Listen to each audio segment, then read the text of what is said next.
You can see the future you want, the success, the freedom, the confidence. You know exactly what you should be doing, and you don't do it. You don't lack discipline, you lack belief, because you've broken too many promises to yourself. Every time you say tomorrow, it gets harder to trust yourself. Until one day you stop trying and start calling yourself lazy. Not because you are, but because facing your potential feels more uncomfortable than avoiding it. Most people who call themselves lazy aren't lazy at all. They have goals. They think about them often. They want to move forward.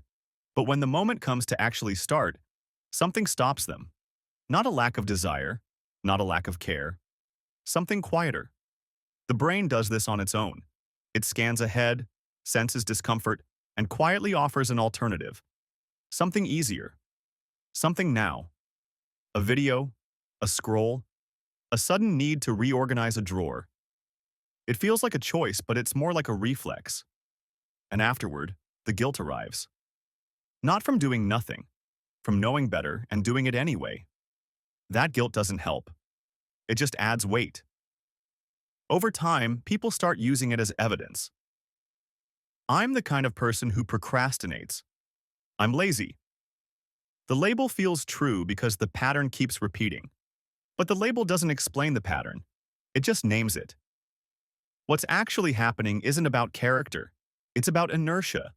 A body at rest stays at rest. That's not philosophy. It's physics. And people are no different. Once stillness sets in, it takes real force to break it. The longer someone waits, the heavier the starting becomes. Big goals make this worse.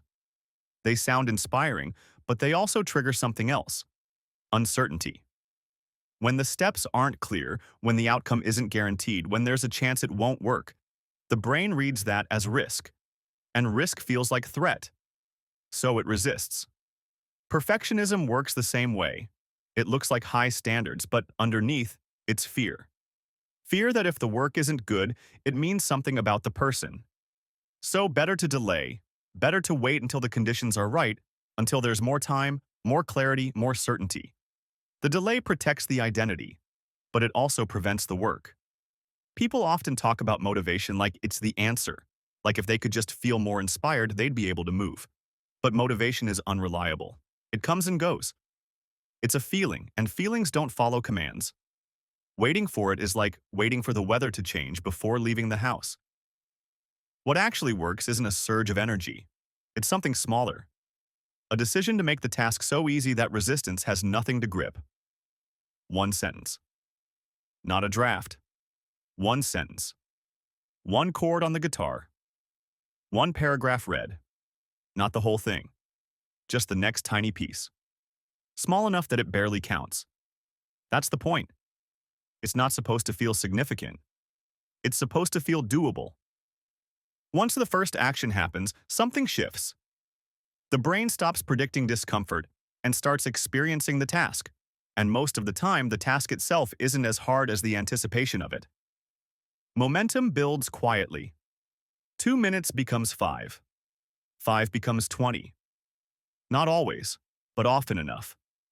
The environment matters more than people think. Willpower is a limited resource. It runs out. But if the default option is the productive one, if the book is on the table and the phone is in another room, if the running shoes are by the door and the laptop opens to the work document, then the friction reverses. The easy choice becomes the useful one. This doesn't require intensity. It requires consistency. Showing up badly is still showing up. The quality improves later, after the habit exists. But the habit can't form if the bar is too high to clear. Guilt makes this harder.